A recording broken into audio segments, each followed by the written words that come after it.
mwese mu izina ry'Umwami wacu Yesu Kristo.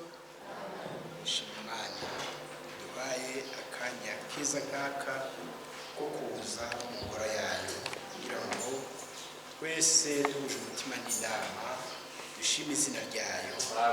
Izina ryiwe ryonyine niryo ririmo agakiza, kandi dushima Imana ko yariduhishuriye. Amen. Turayitazirisha indirimbo ya 20 mu Kirundi. Mbonye umukunzi mwiza n'umukiza Yesu.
twese uri mu ijuru, izina ryawe nikubaho, ubwami bwawe nibuze, ibyo ugomba nibibe mu mitima yacu kuko biba mu ijuru.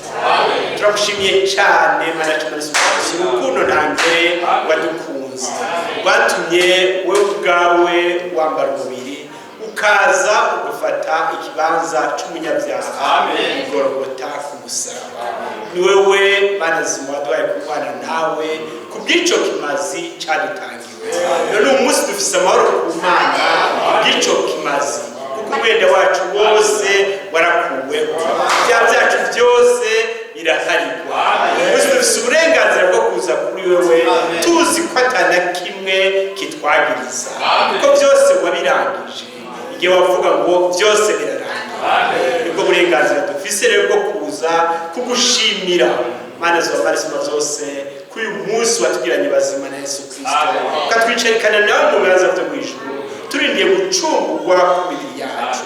Tuje kugira ngo Mana z'abarisima zose utwongereza amavuta yo kugutegereza, kuko ugiye kuza vuba yose nyine, kandi uzoza gutora abafise amavuta akwiye ndetse nayo ku wanjye, uzoza gutora abakwiteze, uzoza gutora abakunze guseruka kwawe. Nivyo tuje kugira ngo twitoreze. None ubane natwe, bane natwe nk'uko dusezeraniye. Mana zima maso y'umutima w'umuntu wese akibonere. Mana zima twizere ko uri hagati yacu, kandi ko ari wewe ukora imirimo. Ni wewe watubyaye mu bwami bwawe, ubwami bw'amahoro, ubwami bw'umunezero. Tuvyaye ijambo ryawe na muhimbo wawe kugira ngo tube nyebu yawe. None turakwinginze twugurure imitima yacu, uze utuvubiremo imvura y'ijambo. Mana zima byose, ivyo byose bitaguhimbaye, byose biturirwa n'umuriro wa muhimbo wawe, maze ugabo ubwanze mu bugingo bwacu, umwami n'umwungere w'ubugingo bwacu. Ivyo byose bidashobora kuzohagarara imbere yawe, biturirwa n'umuriro wa muhimbo wawe, maze tubeho turabawe burundu. Uzobukoze kore byose nk'Imana ifise ubwenge yonyene, nk'Imana n'umutunzi w'ivyo abayambaza bose bakeneye. Kandi aho duhezagire ukabo tutari kumwe mwene data Jerome n'abandi tutabona, urazi cyababuje kuza duhezagirane nabo, abagwayi bakize mu izina rya Yesu. Ibibazo bitandukanye babere inyishu, babere ubutabazi turagusenga mu gihe cy'amagorwa, tubisabye mu izina rya Yesu Kristo umukiza wacu. Amen. Ugihagaze turasoma Abakolosayi igice cya mbere.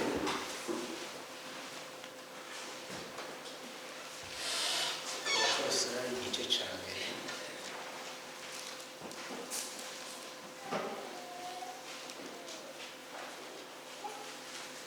Turasoma duhereye ku murongo wa 12.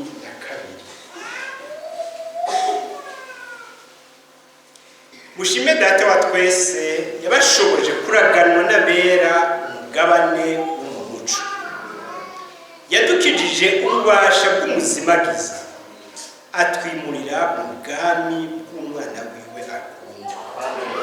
Muri uwo niyo dufise ugucungurwa, niko guharirwa ibyaha byacu. Amen. Mubyagire Imana bayizere.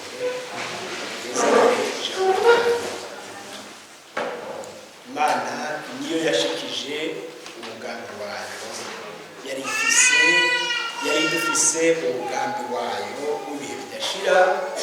Icaha caraje gitandukanya Imana n'abantu, ariko Imana yari yarasezeranye ko izotugarurira byose. Amen. Kandi ivyo ibimazi bitegetswe n'ivyagezwe bitashoboye gukora, Imana ubwayo yambaye umubiri kugira ngo iduhe kunywana n'Imana, kugira ngo ibyo twari twagabitanije byose abitwuhagize amaraso yiwe. Amen. Maze tube abantu banywanye nayo, abantu bemewe kubw'ikimazi cyabatangiwe, atari ibikorwa byo kuguruka kwacu, ariko hari uko umwe yatanze ubugingo bwiwe kugira ngo ubwacu burokoke. Rero dushima Imana yatuboneye ibibereye, yabonye ko ubwacu ibi iby'ibikorwa byacu atana kimwe byoshobora kugira ngo tunywane n'Imana. Iby'ibimazi batanga uko umwaka utashe bitashoboye gutuma abantu bagororokera Imana. Imana ubwayo rero mu mbabazi zayo, mu rukundo rwayo iraza, amen, kugira ngo itange ishikanwa rimwe ryemerwa, natwe tukaba turemewe.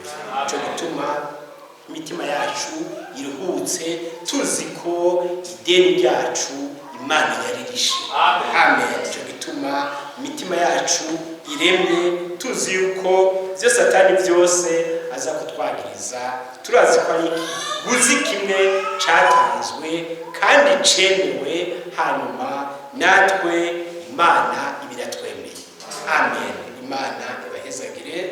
Shima Imana yazigamye majambere mu rugendo yagize mu ishombo kandi abazaniye intasho, na mwene data Pierre yagiye imutumba. Ashima Imana yamuzigamye kandi abazaniye intasho. Imana yabazigamye ihabwa icubahiro ubu mbe bidashira, bakira izo ntasho za bene data, amen. Imana ibahezagire. Duhaye ikaze mwene data. Imana ishimwe cyane kandi ibahe umugisha mwese. Turanezerewe ko twongewe kano kanya ko kuza gukorana mu izina rya Yesu Kristo. Imana yatuzanye twese ishirwe hejuru kandi ibahe mwese kwisanga, kuko tuzi neza ko niyo itwegeranya kandi twegeranya ifise icyo igomba kudushitsako. Buri wese rero nayitegereze ko imbabazi zayo n'urukundo rwayo bituma iduha kuko iduha ibyo dukenye, kuko n'ubutunzi w'ibyo abayambaza bose baba bakeneye. Turanezerewe, turanezerejwe nuko mu bihe nk'ibi duhabwa amahirwe yo gukorana mu izina rya Yesu Kristo. Birakomeye cyane kuko turabizi niko byavuzwe mu gitabo c'Imana twahawe ngo kibe umugabane wacu, ngo uko mubona wa munsi urushirizaho kwegereza, namwe murushirizeho ugukoranira hamwe kwanyu. Tuza rero nk'uko Imana yavuze, nico gituma binatubera nk'uko yasezeranye. Imana ibahezagire. Muhaguruke dusome ijambo ry'Imana mu gitabo c'Abaroma igice ca 8, Abaroma igice ca 8, Abaroma igice c'8 turasoma 223 n'uw'24 mu gace kawo ka mbere, 23.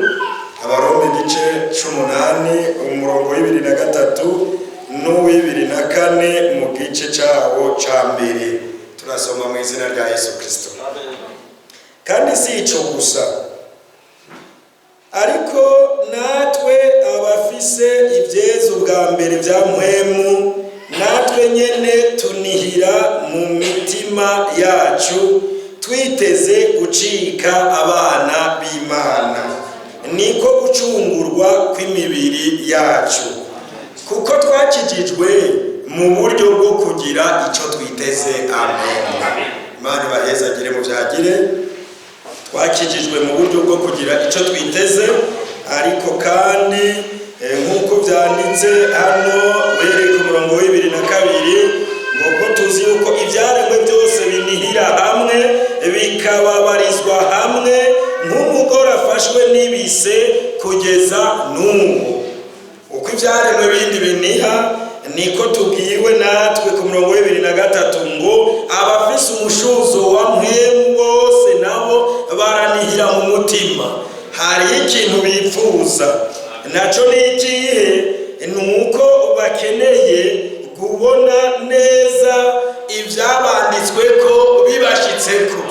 Ego tunihira mu mitima yacu twiteze gucika abana b'Imana, niko gucungurwa kw'imibiri yacu. Hari ivyo twiteze, twakijijwe mu buryo bwo kugira ico twiteze. Hari ivyo umukunzi wacu Yesu Kristo, Imana ishimwe, hari ibyo umukunzi wacu Yesu Kristo yatwemereye, hari ibyo yavuze mu isezerano ryiwe. Amaze gusesera amaraso yiwe ku musaraba akavuga ati byose birarangiye, amaze gushitsa igikorwa cyiwe cyo kuducungura, yaragiye mu ijuru kandi agenda kudutegurira aho tuzoba. Amen. Yaragiye yabwiye abigishwa ngo uko mwizera Imana aba ariko nanje munyizera, ntimuhagarike imitima yanyu, ngiye kubategurira hanyu kuko imuhira kwa data hari amazu menshi. Ati yaba atarariyo mba ndabibabariye, ngiye kubategurira hanyu kandi nzogaruka kubajana iwanje. Imana ishimwe. Afisiwe niwe nyene ijuru, imuhira kwa data nihiwe, kuko yaje yambara umubiri yitwa umwana, ariko mpemu yari muri we niwe niyo yaremye isi n'ijuru. Ni ukuvuga ngo impemu itaboneka yaremye isi n'ijuru niyo data, ariko iyo yambaye umubiri, yihaye umubiri mu nda ya Mariya, ihinduka umwana kugira ngo muri famiye yayo haboneke abantu barokowe n'amaraso yayo. Kuko amaraso y'ibitungwa, y'inka n'impene n'intama n'udukundu tunuma n'amashikanwa y'amafu ntibyashobora guhindura umuntu ngo bikureho ubwansi bwari bwarazanywe n'icyaha hagati yiwe n'Imana. Byari bisabye amaraso atagira kanenge, byari bisabye amaraso yera. Ayo n'abantu bari bayafise, ayo nta muntu n'umwe, nta bikoko, ntaki. Byasabye Imana ubwayo yambara umubiri kugira ngo amaraso atagira akanenge aboneke, kuko umutima ukora icyaha wose wategerezwa gupfa. Byari bisabye rero ngo haboneke icyo kuwucungura. Ibyo mwene data Yobu yavuze kera cyane byari bitegerezwa kuboneka ngo haboneke, ngo bikunde haboneke inyangane zari hagati y'umuntu n'Imana zikurweho, ari nabyo twabwiwe byitwa la reconciliation. Twama bisubirwamo ngo yiyuzuza, kwiyuzuza. Ni Imana yari muri Kristo Yesu yiyuzuza n'abari mu isi. Amen. Ngo ntiyabarura ko ibyaha byabo, yatubikije ijambo ry'umuzuzo. Nuko rero une parole de réconciliation, iryo jambo ryaje kutumenyesha ibyakorewe i Golgotha, ko ari amaraso yeza yasesetse, amaraso akura icyaha yasesetse, amaraso atunganya umunyabyaha akaba umugororotsi yasesetse. Imana nishimwe. Yobu yabivuze kera muri Yobu 33, ariko ibyo nibyo byasohoreye i Karuvariyo. Imana yabikoze, nihabwe icyubahiro. Yobu 33 ngira bose bagezeyo. Yobu 33 murongo 25, 23 handitse ngo 23 handitse ngo namba, reka mbere kuri 20 na kangahene murasoma mu kuva ku murongo wa mbere mubona kaga umuntu yarimwo.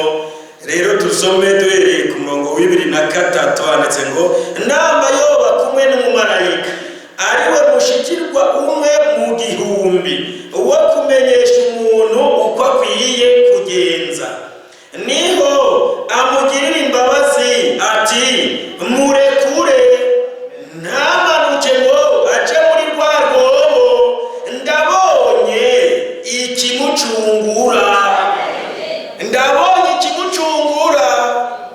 nishimwe. Mwijuru barabonye igicungura umuntu, yari yamaraso atagira akanenge ya Yesu Kristo yasesekeye igorogota, maze ijwi riravuga ngo murekure.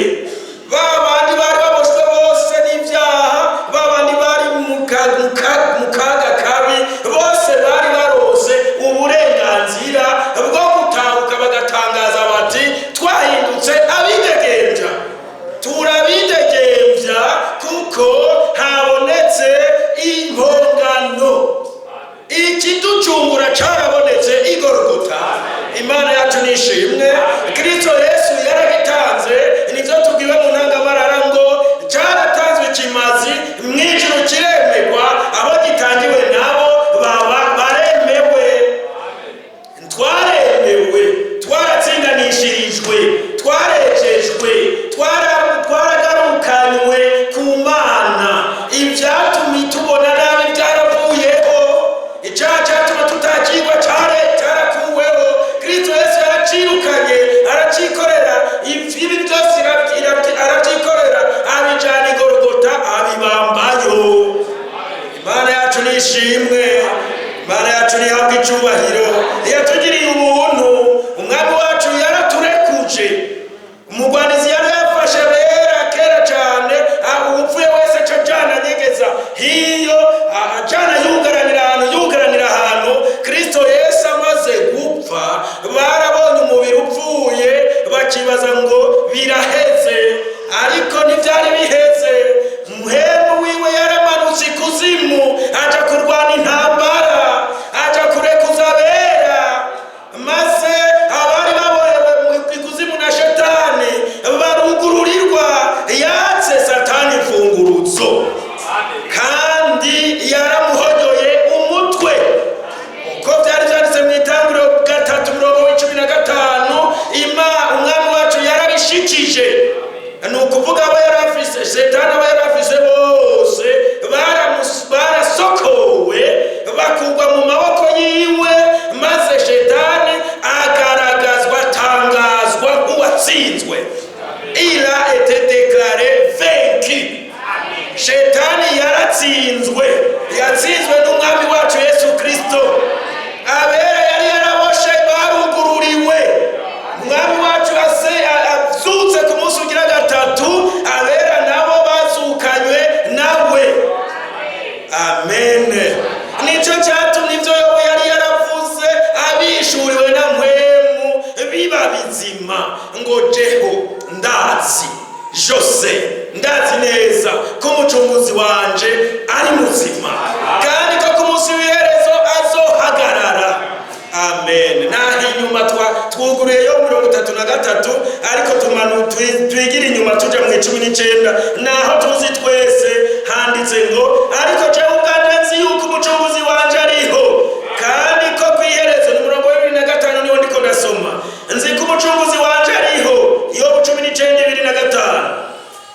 Kandi ko kwiherezo azohagarara ku isi, kandi urukoba rwanje nirwamara kubora, nzobona Imana mfise umubiri. Amen. Nzoyibonera ubwanje, amaso yanje azoyitegereza, nta wundi nzoraba. Amen. Nta wundi nzoraba. Umushaha wanje udenderuwe n'inkungu. Amen. Amaze kubyabibona, kubihabwa mu matarubindi y'ubuhanuzi, akabona ingene Kristo Yesu azohaguruka akaza kubatabara, yaravuze ati ndazi ko umucunguzi wanje ariho. Ubwo ngwaye ugomerere nawe ko ibintu byose byononekeye kuri jewe, nje ndabizi ko umucunguzi wanje ariho, kandi ndabikiye umunsi wo kuzomwibonera. Nawe umubiri wanje wobora inyo, ibintu byanje byose bikarangira, ndazi ko uwo mwami azonyemerera, amaso yanje akamwitegereza. Amen. Azonyemerera, nzomwihweza, azohaguruka ku munsi w'iherezo, nzomubona. Imana nishimwe. Yara umutima we wagumye rero wireretse, aguma aroreye, yumva abyifuza cyane, abihahamiye cyane, ati umushaha wanje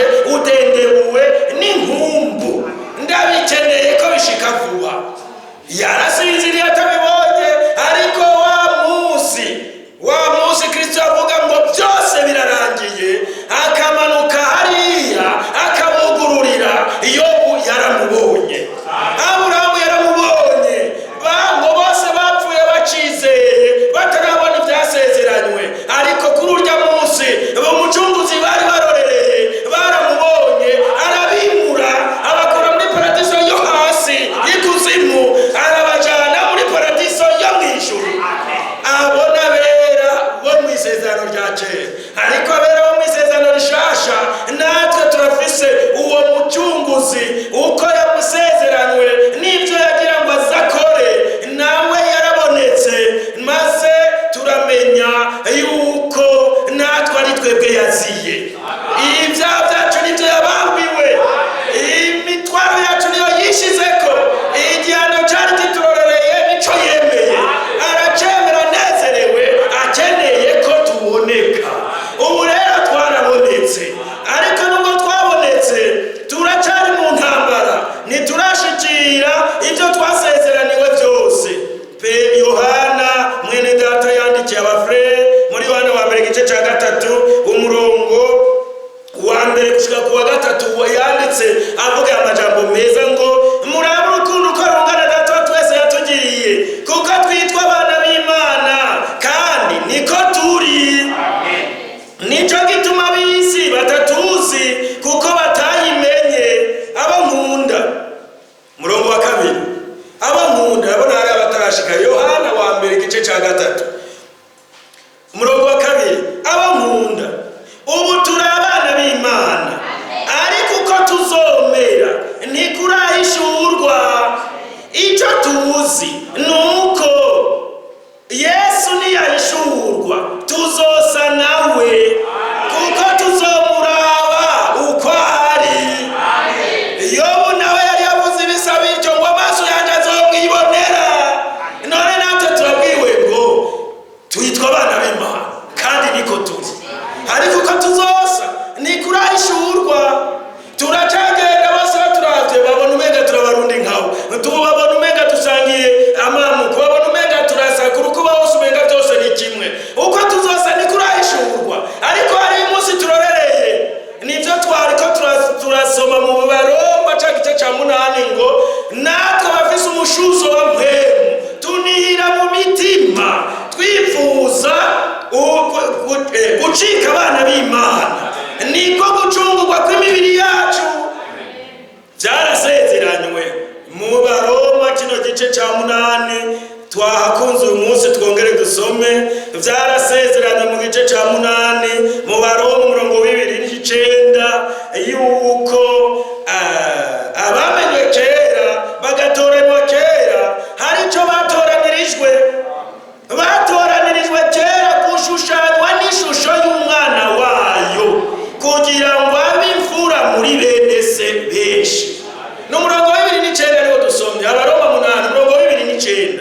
Kuko abo yamenye kera, urizera nawe ko wamenywe kera? Haleluya! Imana yarabahamagaye abo yamenye kera, niko byanditse ku murongo wa 30 hano ngo abo yatoranije kera yarabahamagaye, abo yahamagaye yarabatsindanishirije. Igorogota byaraheze, n'icete cyatwagiriza cyaratabuwe. Kristo Yesu agikuye hagati yacu n'Imana, akibamba ku musaraba. N'umugabo yarazi ngo aradufise, yarafyonyowe maze arakwa ububasha bwose. Ubu ntakidufise, Shetani ntakidufise, turi mu biganza bya Yesu Kristo, turi mu birere byo mu ijuru.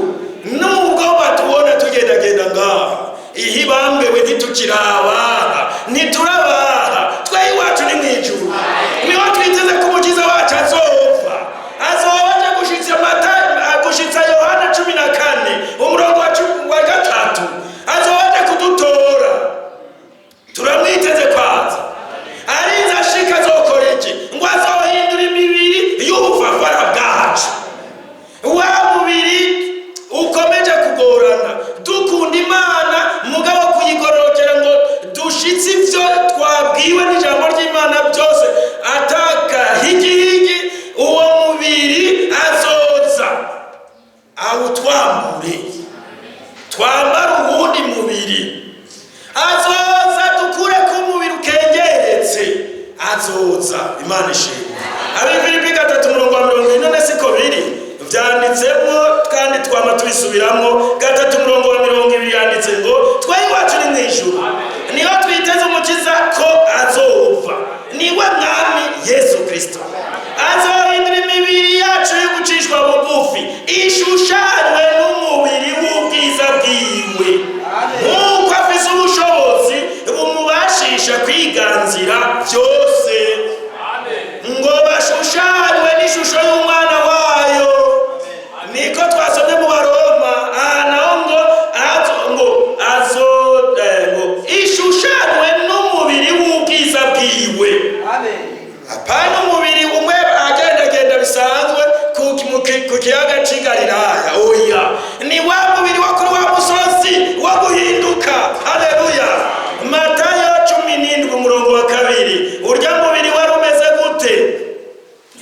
nishimwe.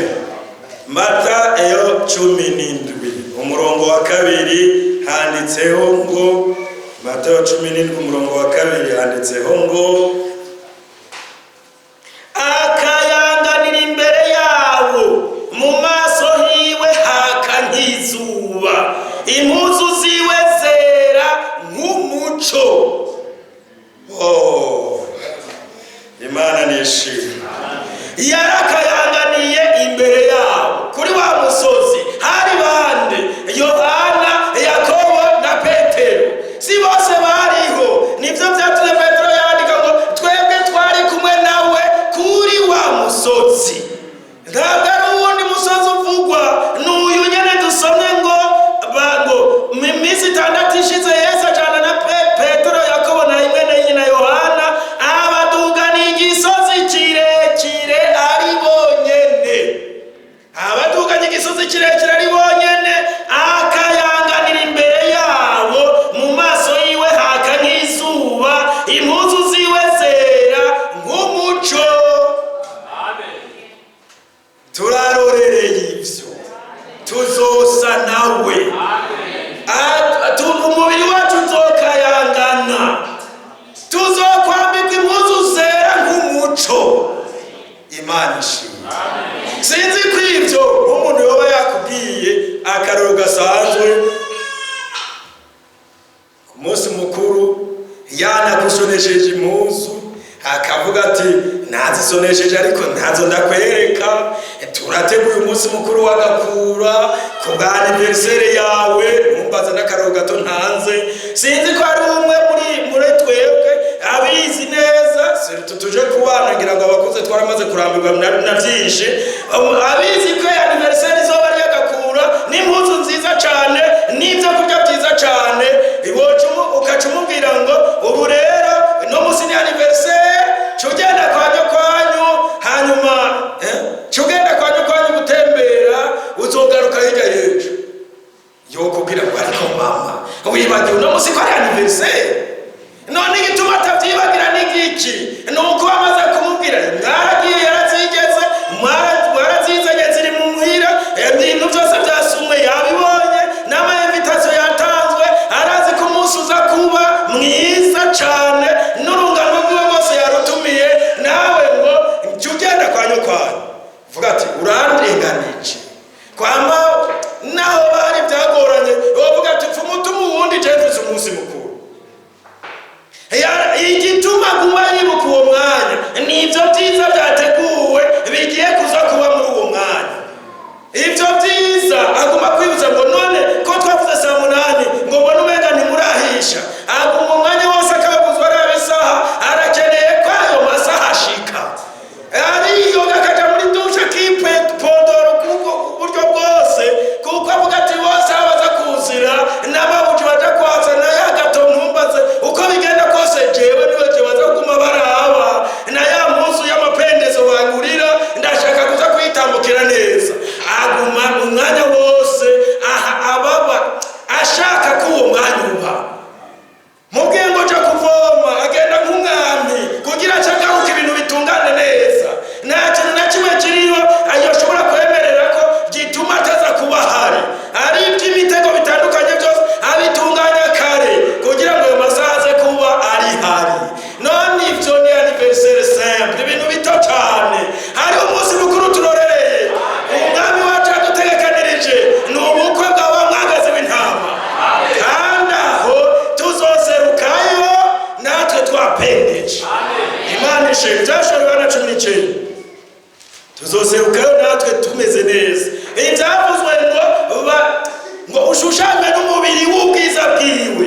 Umviriza ibyavuzwe na 19 umurongo n'uwindwi handitse ngo ibyavuzwe Yohana 19. Reka dushake duhere kuri 5 handitse ngo ijwi riva kuri iyo ntebe rivuga riti nimushime Imana yacu, yemwe mwese abashumba bayo, abayubaha, abato n'abakuru. Numva ikimeze nk'ijwi ry'ishengero rinini, ikimeze nko gusuma kw'amazi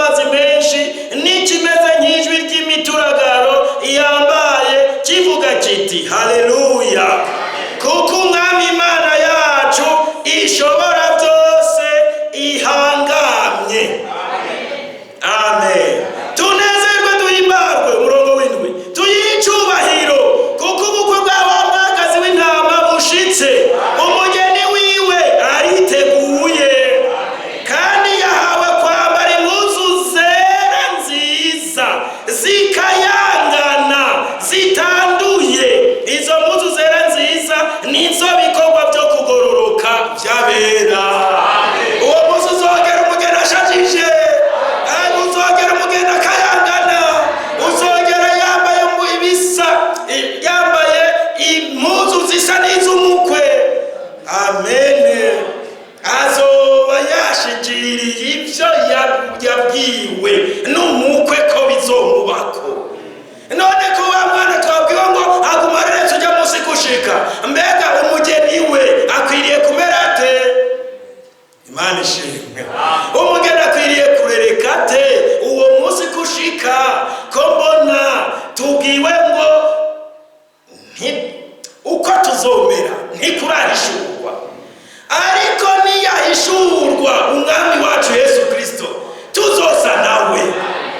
Ibi bintu uku tumeze baratumenga twese nico kimwe. Ubwo weho ntuneze, weho ntuwahamiye ko bimwe byavugwa muri Maraki 3 bishika ngo ubwo aho rero no bazosubira kumenya ko hariho itandukaniro ry'umugororotsi n'umunyakibi, ry'ukorera Imana n'utayikorera. Isengesho ryawe weho ntuniha wifuza ugucungurwa k'umubiri wawe. Wowe uri ngaho kumuvuga ngo ntaco biriko, naho ntaco biriko, nubwo byose binanira, ntaco nzoguma ryamazinzire mbotere, ataco bintwaye. Ubwo ntaco ryo kuniha ryoza muri wewe uvuga uti birakenewe wa wundi yapanga mariage mu kwindwi, bari bikenewe kwaza umugeni mbere bariko barabipanga. Ntashobora kuvuga ati mugabo hiyo uzobishitse kure, n'ugomba ngumengore hariya muhira kuko utanyarutsa inzu yaraheze byose wandangirana. None ikibuza ko mariage baniki uwo mukobwa yoguma avuga ngo ntaco ngo gomba bisonoke wigeze muri 2060 yo bashaka kuja ku mugabo ngo shaka ngo ntaco ngo uzashaka witonde ngo naho bishira muri 2100 ngo ntaco ngo tezo kumandohereze yo barumona bishaka iyi bambewe. Iyo babaza kubona ingene bimeze, ingene agiye gukurwa mu buca bwiwe, mu ngwara ziwe, mu ngorane ziwe, mu bibazo byiwe byose, akabona ingene umwami azohaza agahagarara imbere yiwe akamwihweza, yavuze ati umutima wanje udendebuwe n'inkungu, udendebuwe n'inkungu, ndakeneye ko ico gihe gishika. None Seigneur yagize imbabazi n'ubuntu, il nous a réconciliés avec Dieu, yaduhaye kuzura n'Imana, adukura kw'ishano ryose ryari kuri twebwe, aduha agakiza, aduha amahoro, aduha urukundo, aduha kuruhuka, aduha ibintu bitazi na munsi ngo bice bigenda. Yatugabiye amahoro adashira, umunezero udashira, ibyiwe n'ibihoraho, nk'uko ahoraho n'ibyahabiwe n'ibihoraho, n'akanatsinda akeneye ko nabo bahoraho. Imana ishimwe. Ibyo ko yabitunganije byose, akaba yaragiye gutegura n'inzu tuzobamo. Uwovuga ngo sinshaka kujayo ninde? Uwovuga ngo birasanzwe, ngo ashaka tewe mbaze nuzuze igorofa, ashaka tewe. Frère, uko nabisomye hano mu gitabo cy'Ishuri Yohana, yavuze ku gice c'22 umurongo w'indwi, Ishuri Yohana igice c'22 umurongo w'indwi, handitswe amajambo meza avuga ngo kandi endaza vuba. Hahirwa witondera amajambo yavugishijwe yo muri iki gitabo. Ni Kristo Yesu abivuze ati endaza vuba. Ubwo nitwari dukwiriye kuvuga amina ndende, iyo tibura n'aya mabati atubwiye ati sinkibitebeje ahubwo ngiye kuza vuba. Iyo mibiri yanyu n'ibibazo byose mufise ngiye kubiheza vuba. Erega uwo niyaza bitatoye umuti byose bizotora umuti. Ikibazo cyose cyari cyarananiye nzogiheza, azokimpereza, sije nzogiheza niwe azokimpereza. Indwara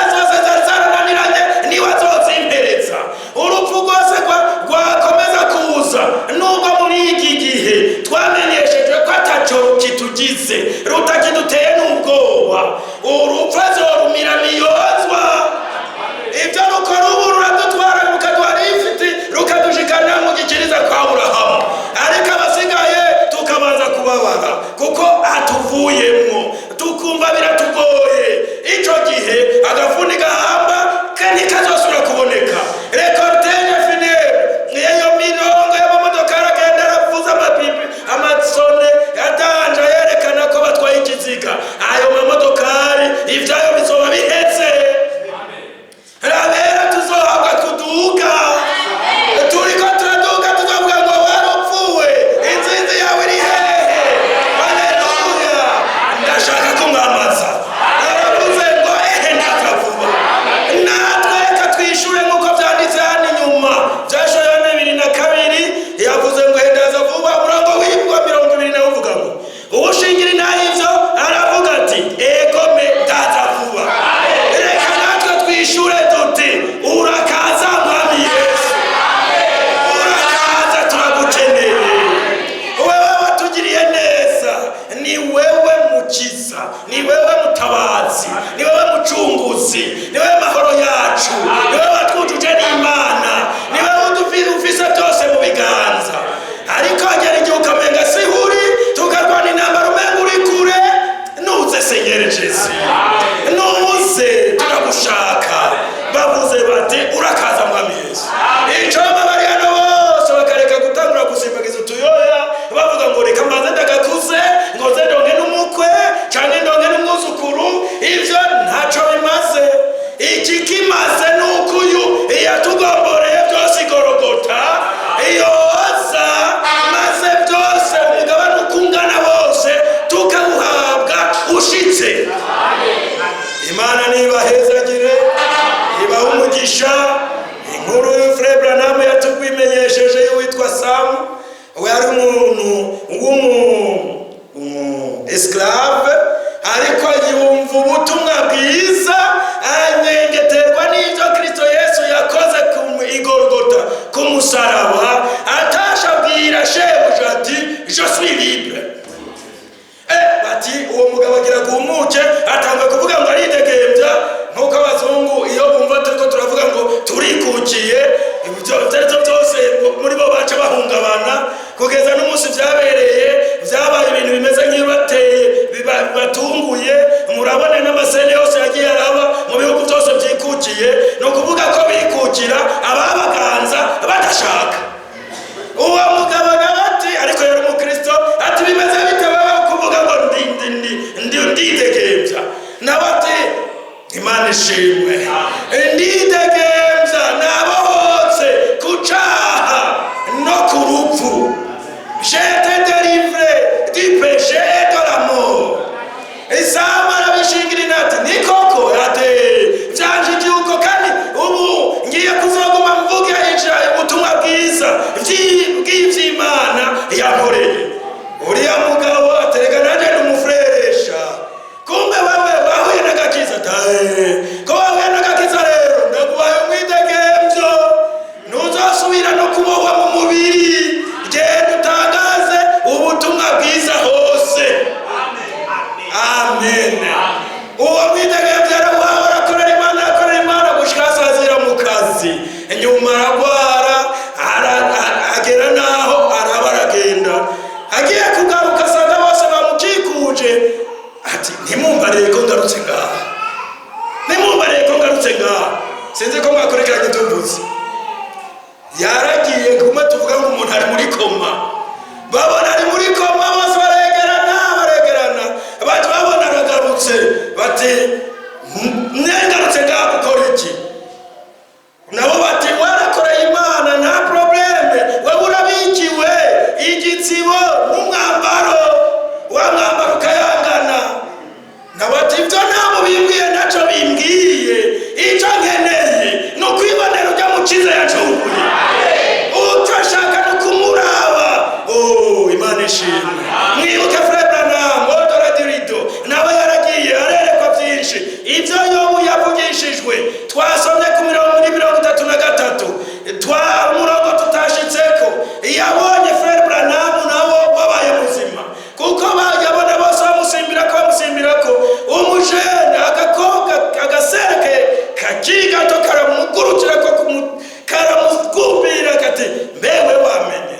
ijwi dajese nakumenye aterega wewe wanjikanye kuri Kristo Yesu mvise imyaka 90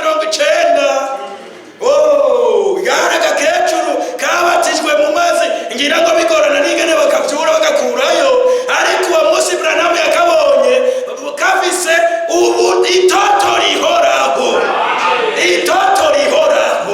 niba turiko turavuga tuti ndakumbuye ndashaka kwaza nkeneye ko ivyimvi bihera ivyo kucumbagira bihera ibibazo byose tugusaza birangira ngasubira mu itoto rishasha nk'uko byanditse muri Yobu cyagice ca 33 umurongo w'2 niwo twasomye kuva kuri 2:5 ariko umurongo w'2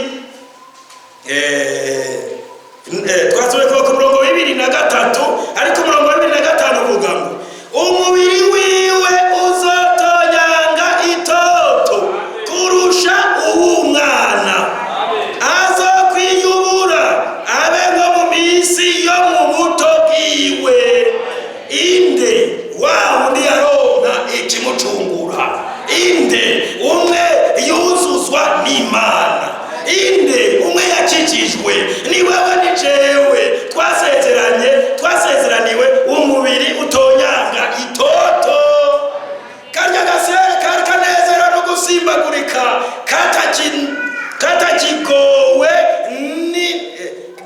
katakigowe n'ubusaza n'était plus sur le poids de la vieillesse ni kari kakigowe n'ubusaza oya kari kuzuye itoto iryo niyo shaka wewe urikeneye erega niko byanditse ibyakoze mu Bikorino ba mbere 15 umwama hazozira abapfiriye muri we bazokumva inzamba ituma bazuka natwe bazobakiriho tuzohindurwa naho urwaye indwara idakira turasezeraniwe kuzohindurwa naho ibibazo byongerekanye tuzohindurwa hazozira icoma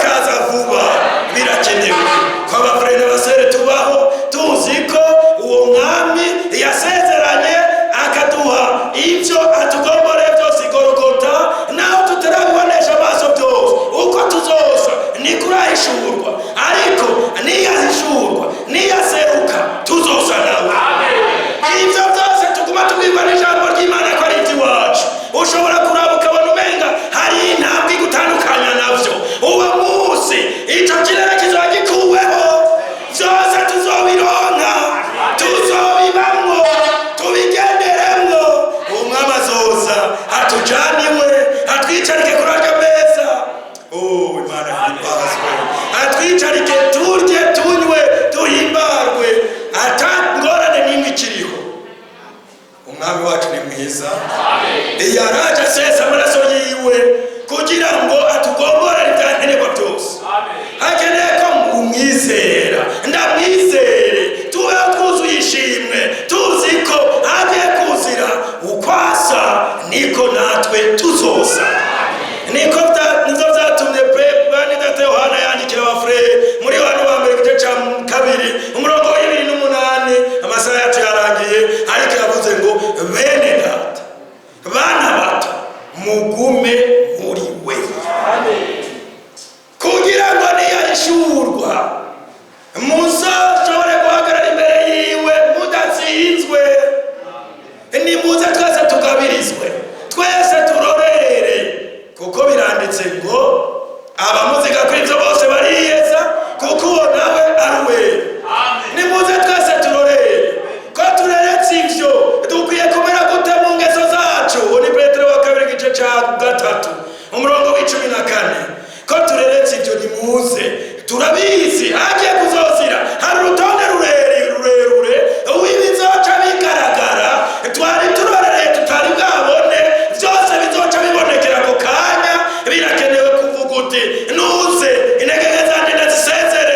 watumenyesheje ibigira bibe ivyo mugabane mwiza watutegekanirije ugiye kuzodushitsa ko vuba.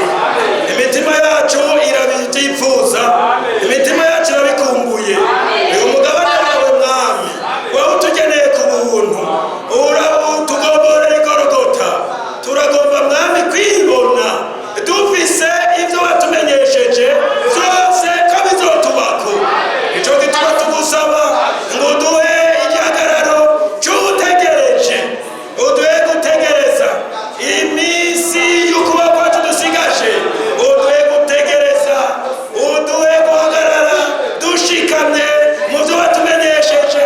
Twitege kw'ijambo ryawe rigaragara rikava mwami Imana ishobora byose mu majambo, ukaba ubuzima butugaragara ko mwami wumva gusenga kwacu muri mugoroba ubigabira bera twese igihagararo nk'iki yo bera afise, iki gihagararo bera bari bafise natwe barico tugira muri iki gihe mu kukurorera mwami Imana nzima dore twiteguye dukunze ugusenga kwawe kuko ari mu izina rya Yesu Kristo mwami wacu tubisabye, amen.